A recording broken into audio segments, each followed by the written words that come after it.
professores, e eu vou pedir que você, querido e querida, abra a sua Bíblia num texto muito conhecido.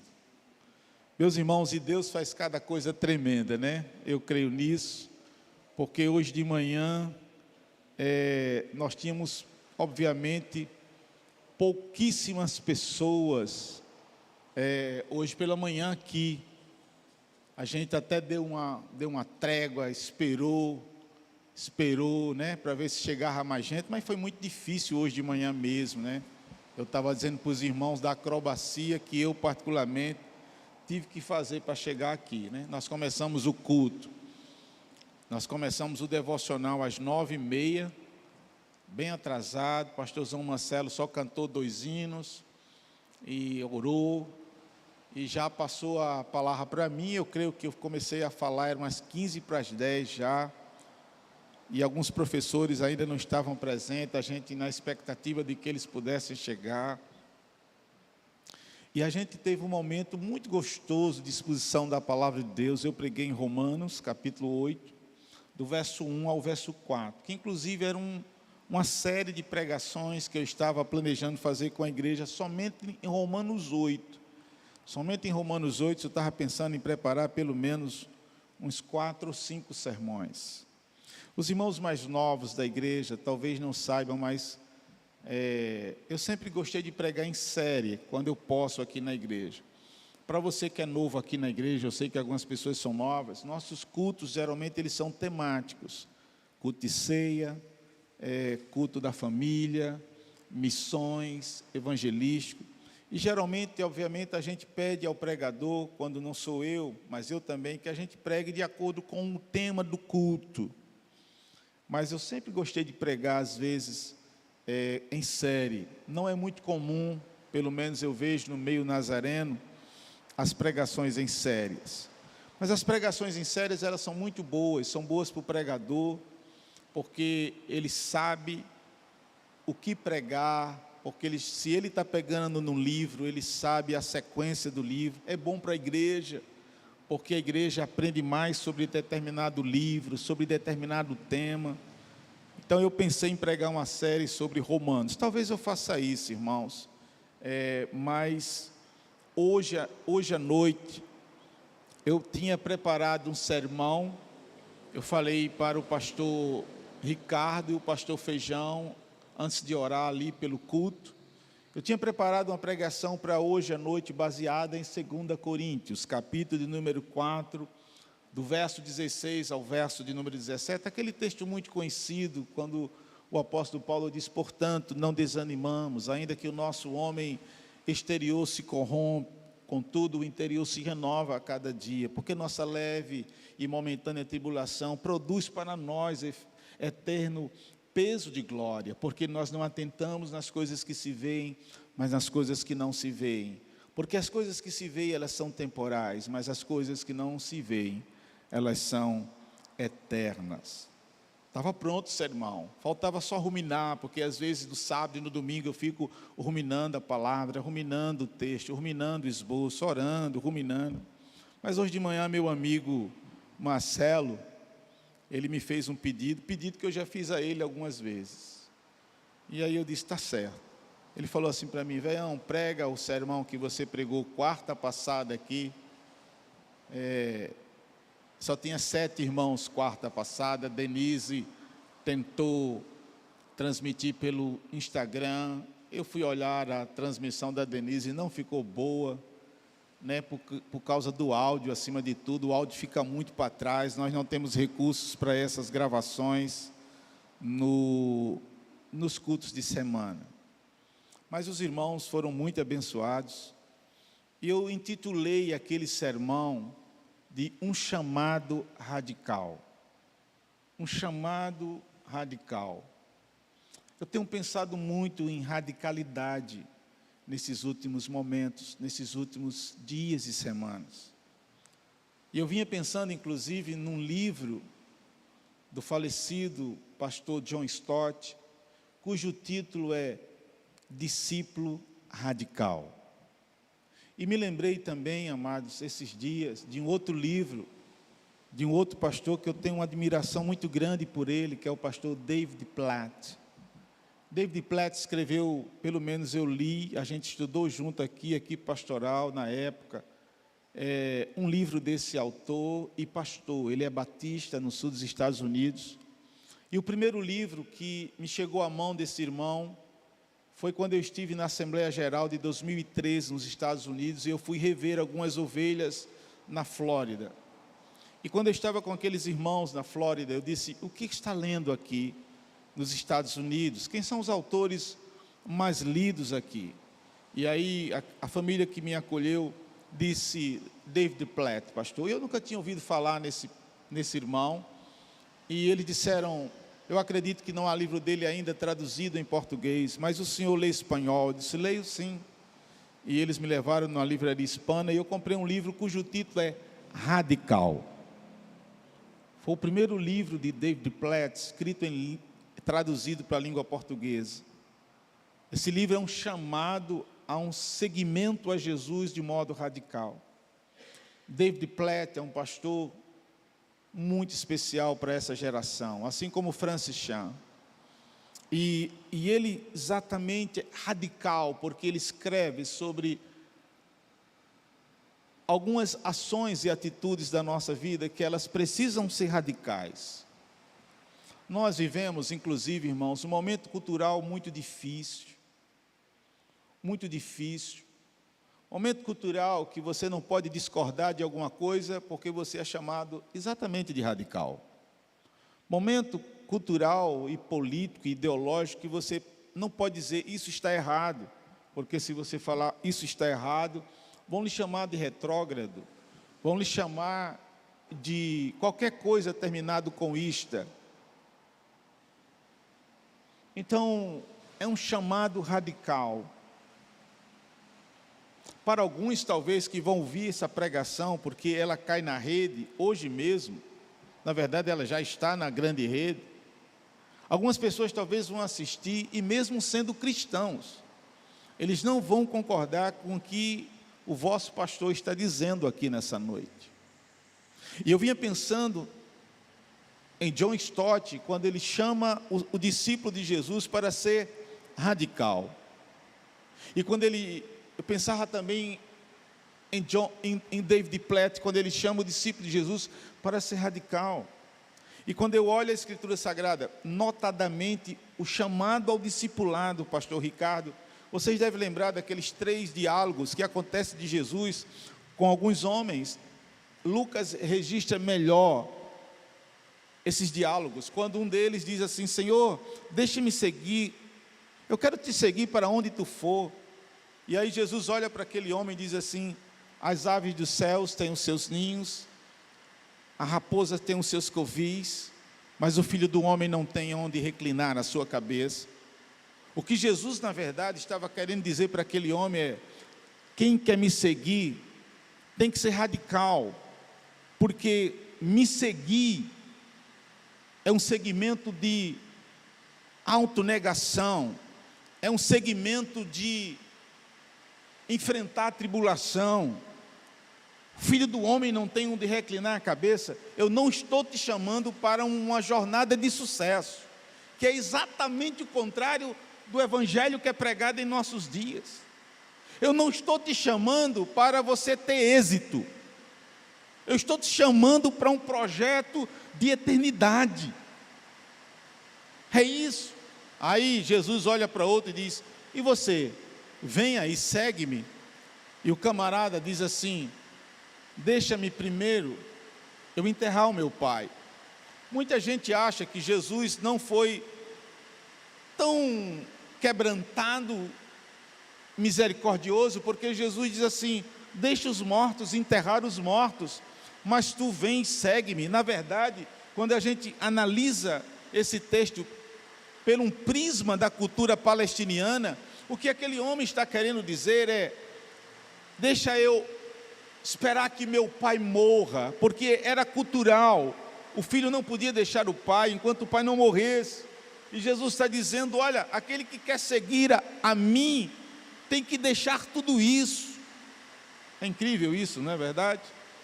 E a gente olha e fala assim: É radical demais. Pois é radical demais. E aí, finalmente, o último olha para Jesus e diz: Jesus, seguirei você aonde você for, mas deixa primeiro eu me despedir dos da minha casa. E Jesus diz assim: aquele que tem posto a mão no arado não pode olhar para trás. O que aquele homem estava querendo dizer, segundo a cultura palestiniana, é: deixa eu pedir autorização para os da minha casa. Se eu for lá e eles autorizarem que eu te siga, eu virei e te seguirei. Por isso que o chamado de Jesus, irmãos, é um chamado radical. Jesus fala que aquele que quer seguir Ele tem que morrer. Tem que morrer. Porque quem morre, se você não morrer, se a semente não é jogada na terra, para que ela morra, não haverá de nascer uma nova semente. Jesus disse isso. Jesus vai falar, inclusive, também, queridos e queridas, que quem acha a sua vida, perdê-la-á, mas quem perde a sua vida por Ele, achá-la-á. Isso é radicalismo. Esse tipo de evangelho não interessa esta geração. Um amigo meu falava que esta geração criou uma porta do meio. Jesus Cristo disse: olha, há duas portas, há dois caminhos. Um caminho é largo, muita gente vai por ele, muita gente vai seguir por ele, e ele conduz à perdição. Mas outro caminho é estreito, é caminho de luta. A gente estava falando, eu, Feijão e o pastor Ricardo, sobre provações, sobre lutas, que eu preciso pregar sobre isso a semana que vem, se o bom Deus permitir, baseado em 2 Coríntios capítulo 1 e capítulo 4. A gente estava falando sobre isso, em 2 Coríntios capítulo 12, falando sobre isso, falando sobre, agora mesmo ali atrás. E Jesus está dizendo que esse é o caminho. Mas a gente insiste, como dizia um amigo meu, em criar uma porta intermediária. Ela não é tão larga, não vai conduzir à perdição, mas também ela não deve ser tão estreita. Para que tanto radicalismo? Para que tantas posições firmes, fortes? Para que, pastor? Vamos criar uma porta do meio. Eu me lembro de um médico que eu evangelizei, Denise deve lembrar, e quando esse médico já era crente, batizado e tal, e ele criou uma amizade muito grande comigo. Isso foi em João Pessoa. E aí, um dia, jantando com ele e a família deles, eu comecei a apresentar o evangelho do nosso Senhor e Salvador Jesus Cristo, e aquele médico quase que não piscava os olhos, Carolzinha. E no final, quando eu terminei, não era uma pregação, era um bate-papo. Ele olhou para mim e em lágrimas ele disse: pastor Alcimar, eu não entrei por essa porta estreita, eu não entrei por esse caminho estreito, eu pulei por uma janela. Foi assim que ele falou. Me apresentaram uma janela, Gilda. Ele disse: o evangelho que me apresentaram não foi esse, foi uma janela, e eu pulei por essa janela. Eu agora quero despular dessa janela e quero entrar pelo caminho estreito.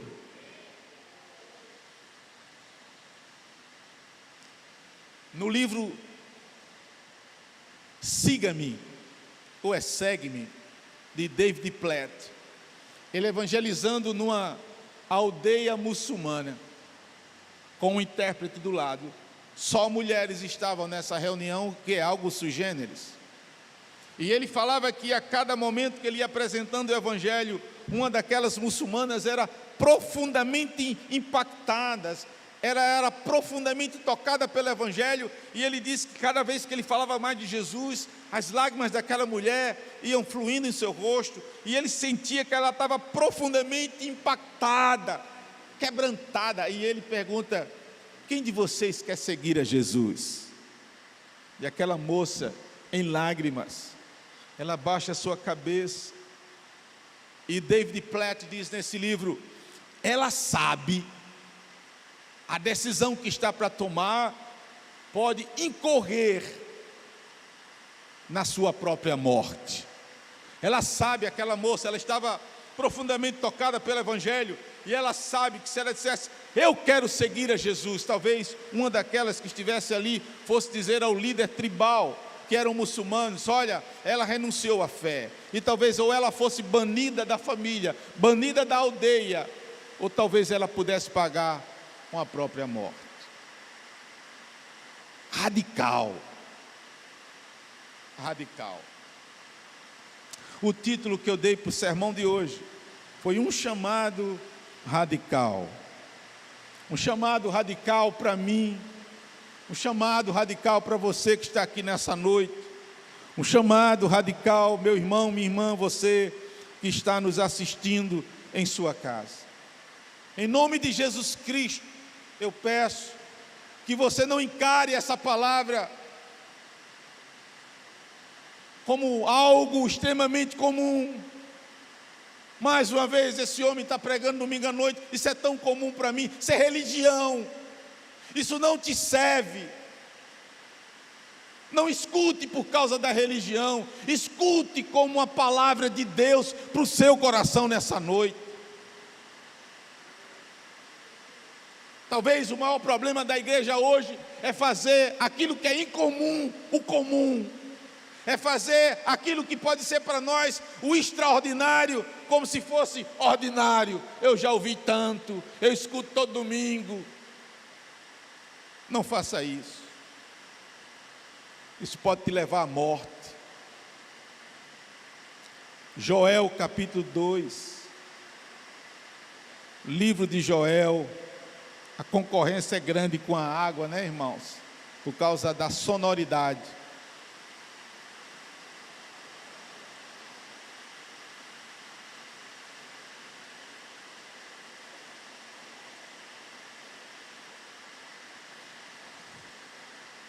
A partir do verso número 12, Joel 2, 12. Assim diz a palavra de Deus. Ainda assim, agora mesmo, diz o Senhor, convertei-vos a mim de todo o vosso coração, e isso com jejuns, com choro e com pranto. Rasgai o vosso coração e não as vossas vestes, e convertei-vos ao Senhor, vosso Deus, porque Ele é misericordioso e compassivo, e tardio em irar-se, e grande em benignidade, e se arrepende do mal. Quem sabe se não se voltará e se arrependerá e deixará após si uma bênção, uma oferta de manjares e libação para o Senhor vosso Deus. Tocai a trombeta em Sião, promulgai um santo jejum, proclamai uma assembleia solene, congregai o povo, santificai a congregação, ajuntai os anciãos, reuni os filhinhos e os que mamam. Saia o noivo da sua recâmara e a noiva do seu aposento. Chorem os sacerdotes, ministros do Senhor, entre o pórtico e o altar, e orem. Poupa o teu povo, ó Senhor, e não entregues a tua herança ao opróbrio, para que as nações façam escárnio dele. Porque hão de dizer entre os povos, onde está o seu Deus? Um chamado radical.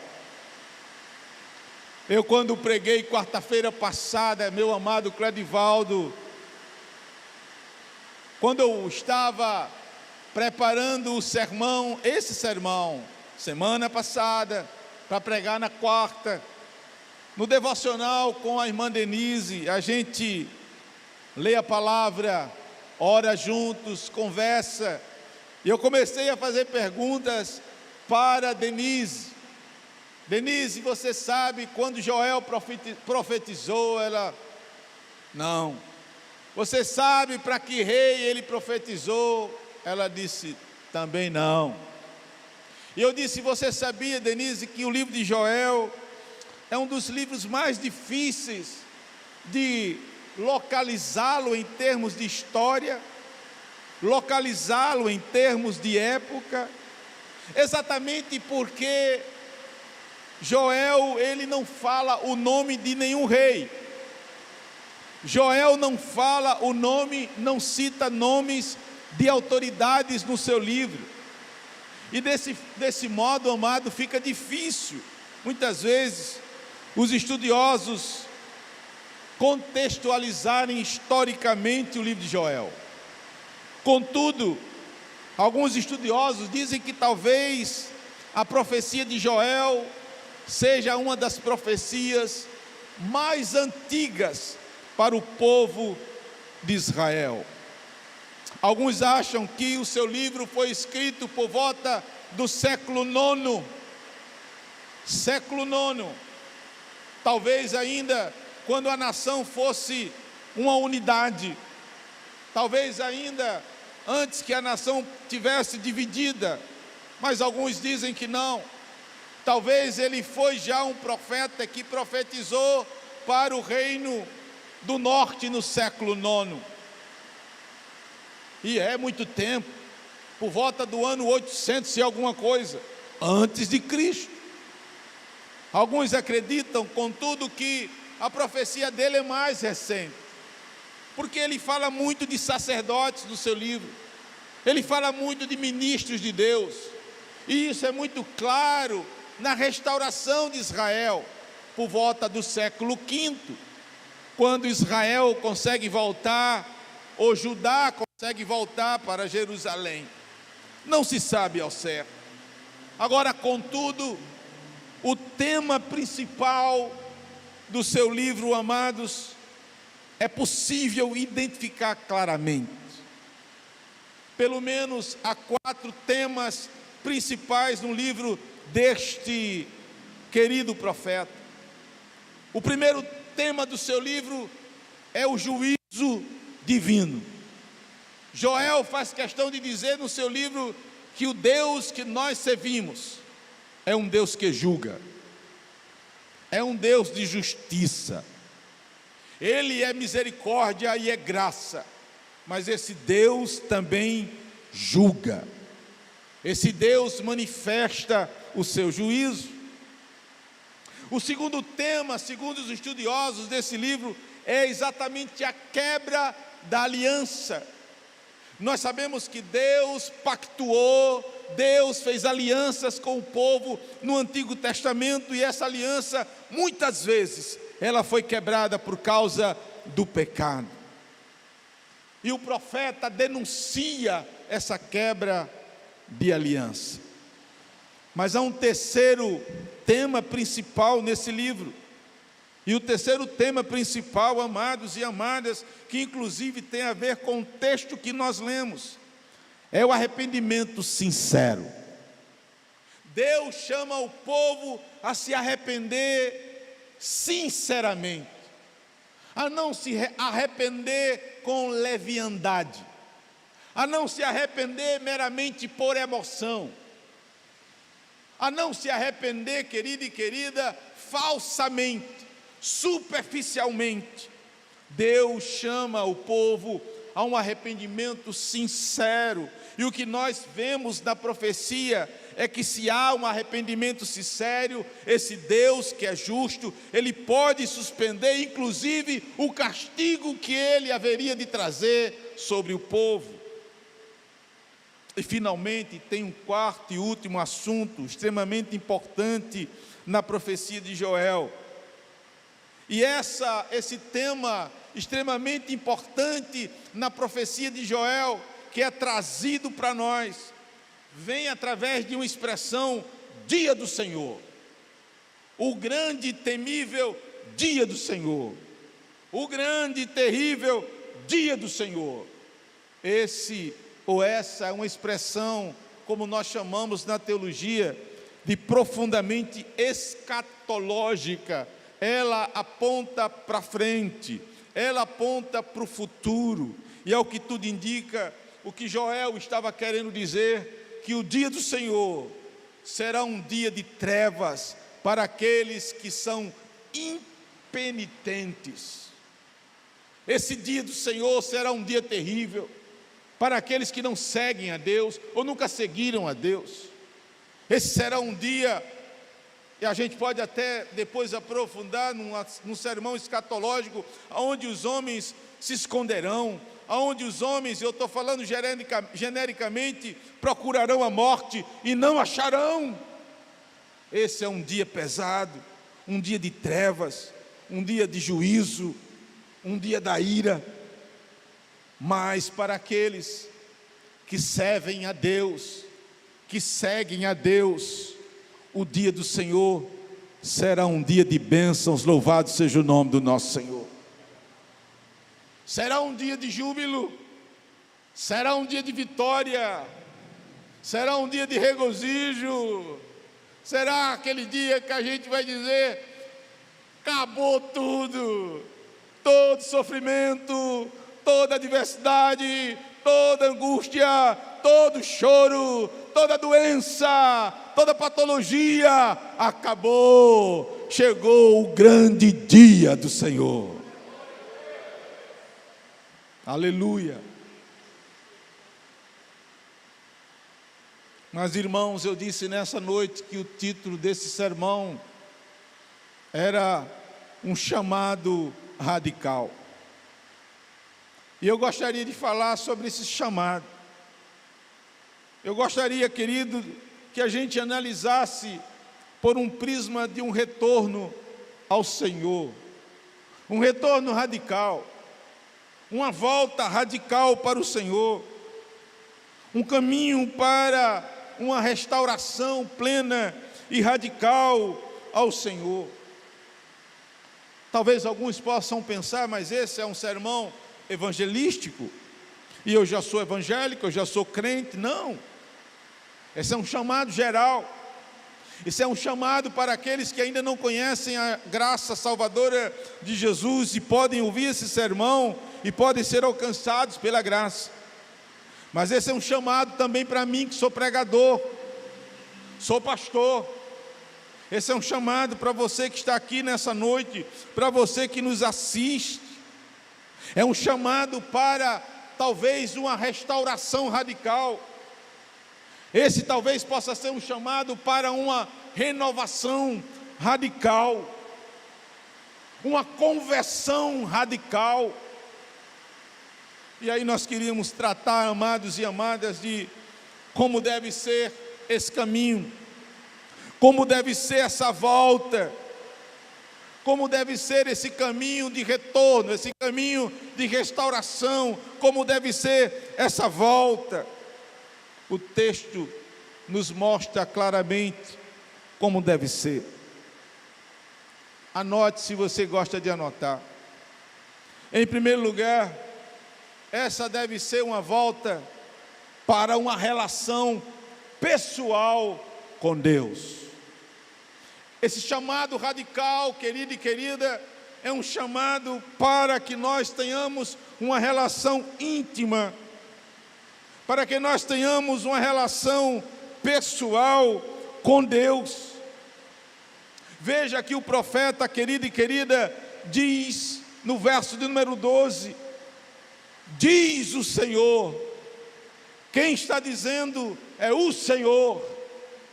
Obviamente ele usa a boca do profeta para ser instrumento, para ser arauto, para ser o pregador, mas quem está dizendo é Deus, quem está dizendo é o próprio Senhor. E ele diz: convertei-vos a mim, voltem para mim, retornem para mim. É um chamado radical para uma relação radical, pessoal, íntima com Deus. Hoje de manhã, pregando sobre Romanos capítulo 8, no verso 1, quando o apóstolo Paulo diz: nenhuma condenação há para os que estão em Cristo Jesus. E os irmãos vibraram nessa manhã, quando eu disse: isso é a base da justificação. Quando Paulo está dizendo nenhuma condenação há, Paulo está dizendo: vocês foram justificados. Significa dizer que vocês foram perdoados dos pecados, e significa dizer que agora vocês estão libertos da culpa. Crente não deve viver com culpa. Jesus Cristo nos justificou. Mas hoje de manhã, pregando sobre isso, eu disse que uma coisa encantadora no que Paulo fala, e naquilo que nós vemos desse texto, que me parece muito relevante e interessante, é que a parte ofendida, que é Deus, Ele busca a parte ofensora, que somos nós. Como é que pode isso, Carol? É Deus, volte buscando aquele que se afastou dele. É Deus buscando, Kátia, aquele que ofendeu a Ele. Porque é assim. Em Adão nós ofendemos a Deus, em Adão nós nos afastamos de Deus, em Adão nós desobedecemos a Deus, e Deus, a parte ofendida, vem em busca da parte ofensora. Aleluia, isso é graça que foi cantada aqui nessa noite, maravilhosa graça. Convertei-vos a mim. Mas a gente sabe que a gente não se converte por si só. Eu vou me converter hoje. Não existe isso. Eu vou procurar pastor Ricardo, ele vai me converter hoje. Sai dessa. Eu vou procurar a religião tal, tal ou tal, e na religião tal eu vou me converter. Sai dessa. Conversão é graça derramada em nós. É o amor imerecido de Deus sendo manifesto em nós. Talvez alguns que estejam aqui nessa noite não foram alcançados por essa graça. Você que nos assiste, talvez também não tenha sido. Você que vai me assistir, também não tenha sido. É a parte ofendida buscando a parte ofensora. Convertei-vos a mim, mas nós sabemos que é a graça que está nos trazendo. E amados e amadas, deixe-me dizer uma coisa. Vários estudiosos desse texto, eles são praticamente unânimes em dizer que esse é um chamado para um relacionamento íntimo com Deus. E alguns ousam dizer, e eu creio nisso, isso não é apenas um chamado para o arrependimento. Deus não está chamando apenas para o arrependimento. Deus está chamando para algo além do arrependimento. Deus está chamando o homem para caminhar intimamente com Ele. Caminhar com Deus. E certo comentarista vai dizer algo interessante, que esse pastor que está pregando aqui tem repetido tantas vezes isso, irmãos. E certo comentarista diz: não é apenas um retorno aos rituais, não é. E aqui para o judeu isso era muito importante. Nós sabemos como a tradição judaica, ou a religião do judaísmo, era profundamente ritualística, mas não é um chamado para rituais. Deus não está chamando amados e amadas para rituais, não é. Tampouco, amado, diz esse comentarista, esse não é um chamado simplesmente para o templo, não é, amados. É bom estar aqui, mas quantas vezes nós estamos aqui e estamos longe de Deus? Quantas vezes nós estamos aqui, mas a nossa mente está focada ou pensando em outras coisas? Quantas vezes essas coisas para nós, irmãos, elas são profundamente triviais, banais. A gente faz como se fosse um cumprimento de tabela. Se a gente não agisse assim, talvez a gente desse mais significado e importância àquilo que nós fazemos no domingo aqui à noite. E eu não estou falando de reunião, e eu não estou falando que a igreja está secando, que os irmãos não estão mais vindo. Ainda há pouco, Feijão ali atrás disse, tem pouca gente, 4 pessoas, e eu brinquei com eles, Feijão, eu não sou daquele tipo de pregador que só prega se tiver 1000 pessoas, e além do mais, cobrando um cacau alto. Se tivesse aqui uma pessoa, eu estaria pregando com o mesmo entusiasmo que eu estou pregando nessa noite, porque eu prego primeiramente para a glória de Deus. Eu digo isso do fundo do meu coração, Deus o sabe. Não é um chamado simplesmente para vir para o templo, não, amados, mas esse é um chamado para uma relação íntima com Deus. O comentarista diz, não é um retorno simplesmente à igreja, à doutrina, ou à ortodoxia, ou à vida moral pura. Isso são importantes, sem sombra de dúvida. A igreja é importante, doutrina é importante, ortodoxia é importante, vida moral é importante. Mas, amados, esse é um chamado para a gente ter uma relação íntima e pessoal com Deus. Sede de Deus, desejo de Deus. Como o salmista diz, Senhor, quando é que eu irei e me apresentarei à tua face, assim como a coça suspira pelas correntes das águas, assim a minha alma tem sede de ti. Eu amo estar na tua presença, eu desejo estar na tua presença. Oh Deus, como é bom estar em tua presença. Pregando domingo passado, numa igreja lá em Mossoró, eu disse, vivemos tempos maus, vivemos tempos difíceis, vivemos tempos tão confusos, porque muitas vezes uma pessoa consegue maratonar em 4, 5 capítulos. Eu já vi pessoas crentes dizerem isso, passarem 5 horas seguidas assistindo um seriado, mas não conseguem passar 5 minutos, Carol, na presença de Deus, Cladivaldo. Porque cansa, não há mais paixão, não há mais desejo, não consegue, Kátia, lê a palavra, as coisas são obrigadas, engessadas. Peça a Deus hoje libertação. Diga, Deus, eu quero estar na tua presença. Esse é um chamado para uma relação pessoal com Deus. É um chamado para priorizar Deus nas nossas vidas. Eu tenho pensado tanto nisso, irmãos. Porque como ativista que eu sou, já falei tanto para vocês aqui, se bem que nesses últimos meses, até por orientação médica, eu tenho reduzido a minha intensidade de doação à igreja. Mas eu nunca esqueço o que eu vi de um pastor, muitos anos atrás, que teve uma grande depressão por causa do ativismo. Ele disse uma frase que ecoa na minha mente até hoje, quando ele disse, muitas vezes nós nos ocupamos tanto com a obra do Senhor, que nos esquecemos do Senhor da obra.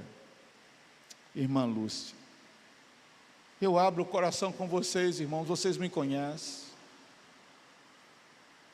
Eu já passei por alguns momentos na minha vida, irmãos, como foi doloroso isso, onde eu fiz tanta coisa na igreja, sabe, durante o dia, tanta coisa, eu aconselhei, eu visitei, eu trabalhei administrativamente, e às vezes quando eu ia tomar banho, 5 horas da tarde, chegando em casa cansado, irmãos, eu ouvia audivelmente, Feijão, a voz do Espírito Santo dizendo, você fez muita coisa para mim hoje, muito bacana, mas quanto tempo você passou comigo hoje? Irmãos, eu caía no choro e dizia, ó Deus, me perdoe,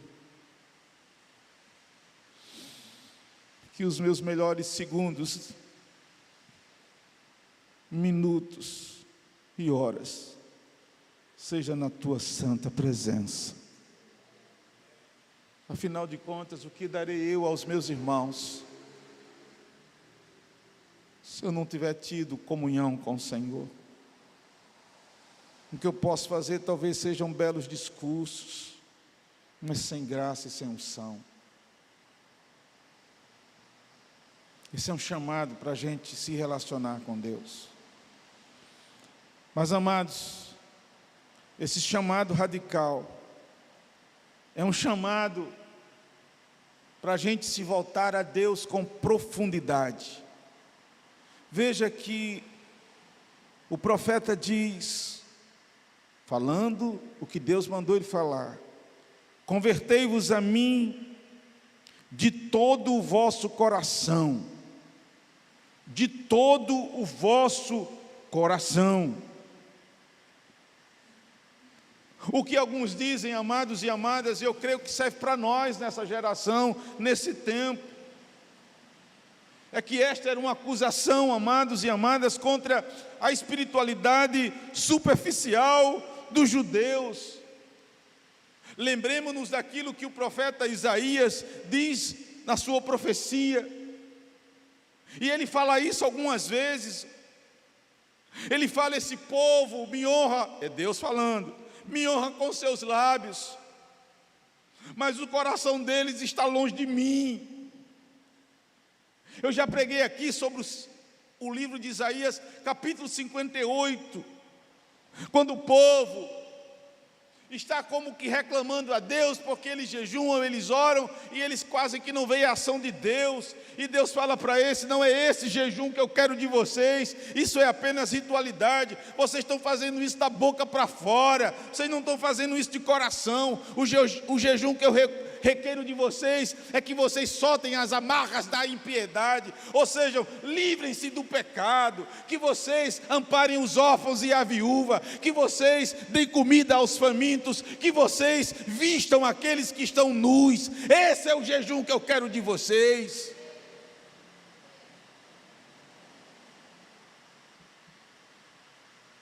E eu fico pensando, amados, que essa denúncia é uma denúncia que ela ecoa pelos séculos dos séculos, e ela chega ao nosso tempo, e eu penso que talvez em nosso tempo seja ainda mais complicada.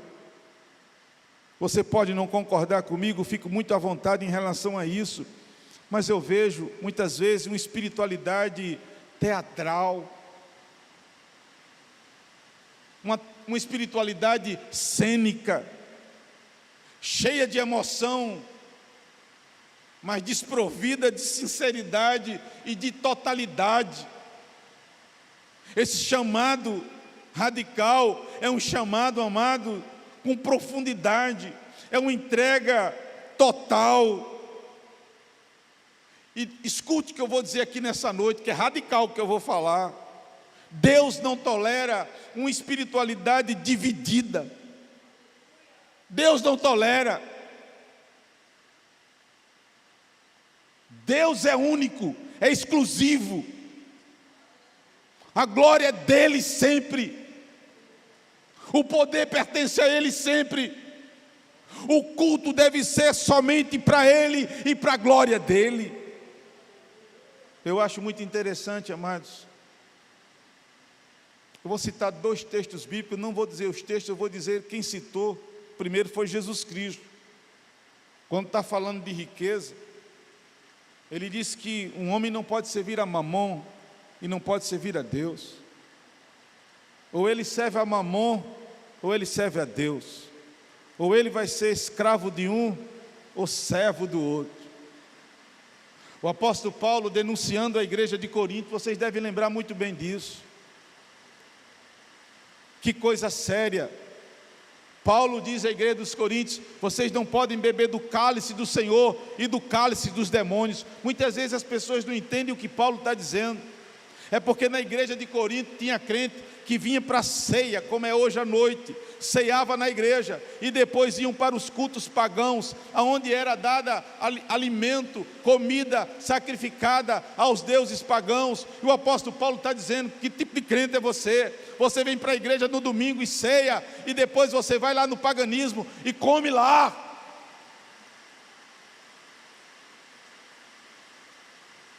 Deus não tolera uma espiritualidade dividida. Pastor, que radicalismo é?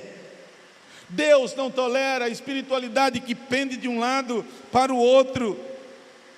Deus não quer a metade do meu coração, nem a metade do seu coração. Deus quer todo o nosso coração. Buscar-me-eis e me achareis, quando me buscardes de todo o vosso coração. E aí eu contei aquela historieta, feijão, que vocês já ouviram 58 mil vezes. Mas Luzia não tinha escutado quarta-feira, escutou. E talvez hajam pessoas aqui que ainda não viram. Há pessoas novas chegando na nossa igreja. Uma ilustração que fala muito bem sobre essa entrega total, essa espiritualidade radical, com profundidade, essa consagração radical. Eu vou falar de uma história que eu vi de um pregador. Certo pregador estava num congresso de milhares de jovens, numa grande arena, e ele chamava os jovens para se entregarem totalmente a Deus, se consagrarem totalmente ao Senhor, e no final ele fez um apelo: quem quer se entregar totalmente a Deus, vem aqui na frente.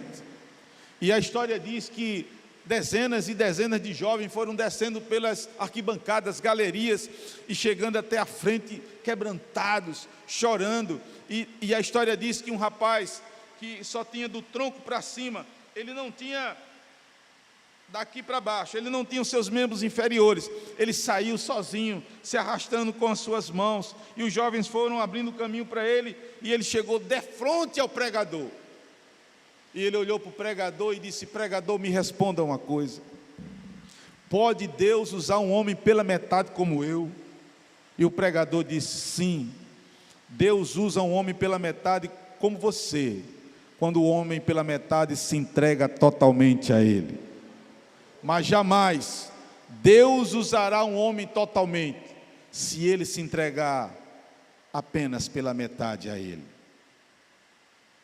Como é que tem sido a nossa entrega, irmãos? Ela é parcial? Ela é total? Pastor, que radical! O chamado é radical. Em terceiro e penúltimo lugar, irmãos, esse chamado radical deve ser um retorno para Deus com diligência e quebrantamento. Veja, queridos e queridas, que o profeta diz que esse retorno, além de todo o coração, ele deve ser com jejuns, com choro e com pranto. Esse é um chamado para um arrependimento hoje. E o que o profeta está dizendo é que ele deve ser feito com muita urgência e com muita sinceridade. É por isso que o jejum entra nesse texto, porque o jejum significa exatamente quebrantamento. Quando nós estamos jejuando, nós estamos querendo dizer que Deus é mais importante do que o sustento do corpo. O jejum nos leva a um quebrantamento, a desejar mais o pão do céu do que o pão da terra. É isso aí, amados. Eu desafio você, pega no YouTube e bota lá a história dos grandes avivamentos modernos. Você vai ver, tem vários vídeos lá, alguns estão legendados, que as histórias dos grandes avivamentos modernos começaram com oração, com jejum e com arrependimento. E não foi com muita gente não, foi com pouca gente. Se uma igreja como essa que está aqui nessa noite resolvesse dizer: nós vamos jejuar para valer, nós vamos orar para valer, e nós vamos ver o poder de Deus manifesto nesse lugar. Ah, queridão, sai de perto, cão.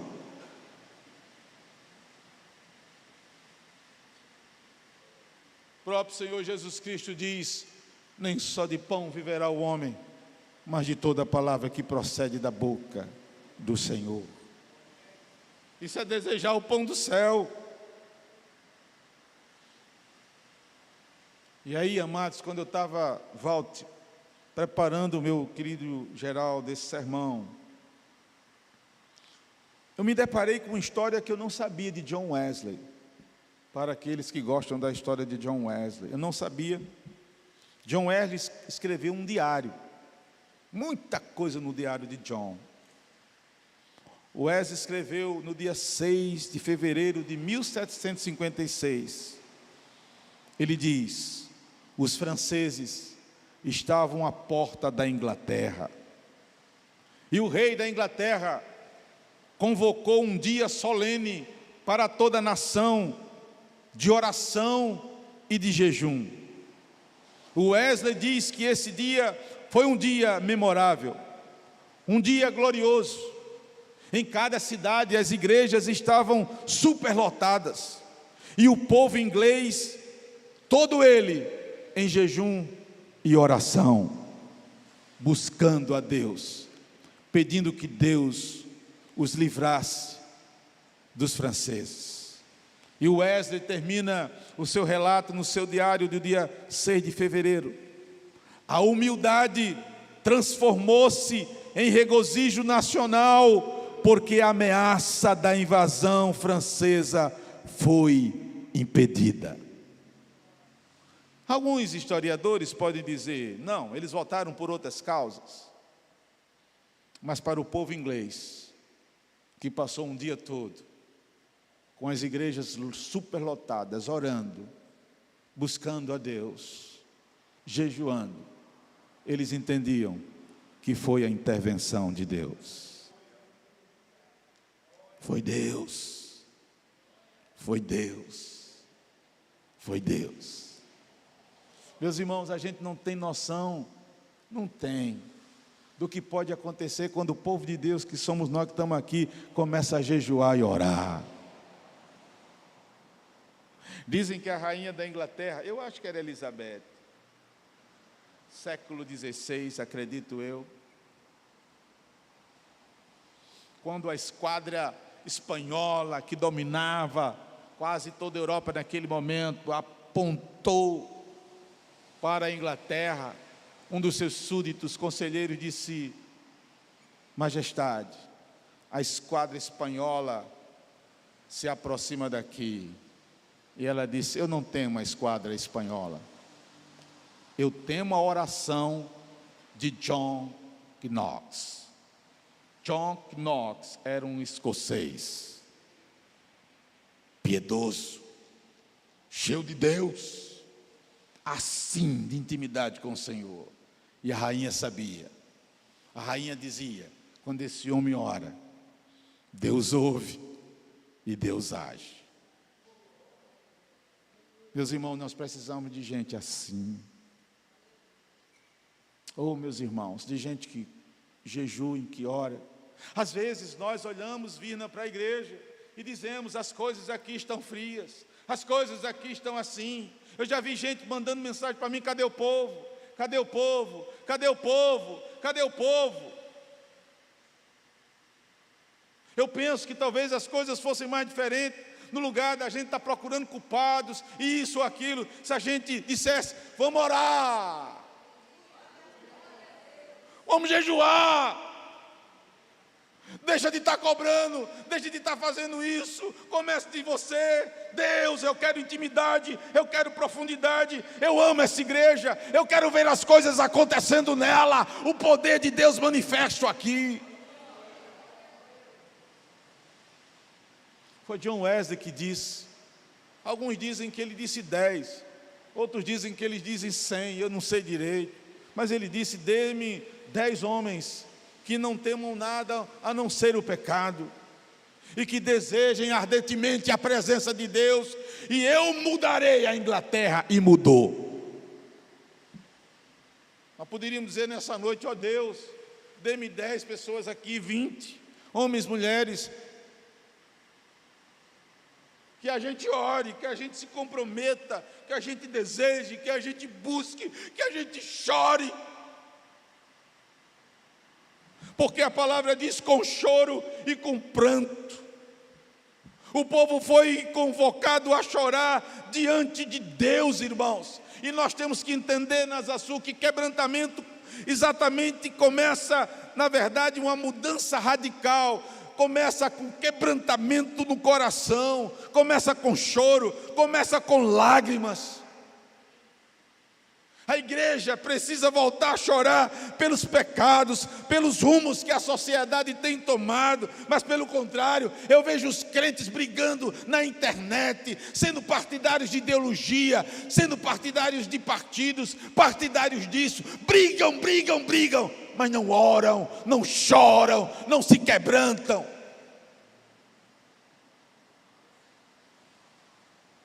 Meus irmãos, nós precisamos nos quebrantar na presença do Senhor. O chamado radical é um chamado diligente, é um chamado de quebrantamento, deve ser com choro, com pranto. Eu pergunto a você que está nessa noite aqui, qual foi a última vez que você chorou pela igreja? Qual foi a última vez que você chorou pelos perdidos? Qual foi a última vez que você chorou por essa nação? Talvez você nem lá lembre mais. Finalmente, amados e amadas, para nós recebermos a ceia nessa noite, esse chamado radical é um chamado para uma volta com sinceridade. Veja que o profeta diz, é Deus falando: rasgai o vosso coração e não as vossas vestes. Mais uma vez, existe uma acusação contra a espiritualidade, a religiosidade superficial dos judeus. Vocês devem lembrar que quando os judeus eles queriam demonstrar arrependimento e quebrantamento, eles rasgavam as vestes, colocavam cinza na cabeça e se jogavam no chão. Deus está dizendo: não é esse tipo de quebrantamento que eu quero, isso não é sincero. Isso é apenas ritual. Eu quero que você rasgue o coração. Deixe eu dizer algumas coisas a vocês, amados e amadas. Deus não se impressiona com a nossa espiritualidade teatralizada. Você pode mudar a voz no microfone, isso não vai chamar a atenção de Deus, não. Você pode usar todo o seu colóquio do evangeliquez, todas as palavras que você sabe, não vai impressionar Deus. Deixa eu dizer a vocês também que Deus não se impressiona com a encenação dos crentes. Os crentes podem encenar o que for. Lembrem do que Deus falou a Samuel na escolha de Davi, quando Samuel se encantou com os primeiros irmãos de Davi, os caras bonitões, fortões, tudo saradão. Samuel olhava e dizia: aí está o sucessor de Saul. E Deus falou: oh, profeta equivocado, Deus não vê como o homem vê. O homem vê a casca, Deus vê o que está dentro. Deixa eu dizer para vocês que Deus não se deixa impressionar com os nossos gestos, palavras bonitas, e um choro falseado sem quebrantamento. Deus não se impressiona com isso, não, irmãos. Deus não aceita quebrantamento forjado. Deus não aceita uma piedade farisaica. Deus não aceita. É preciso rasgar o coração. É preciso quebrantar a alma, arrepender e buscar a transformação. Deixe-me dizer uma coisa para vocês que é bíblico. Deus deseja um coração arrependido e contrito. E a palavra diz que um coração compungido jamais será desprezado por Deus.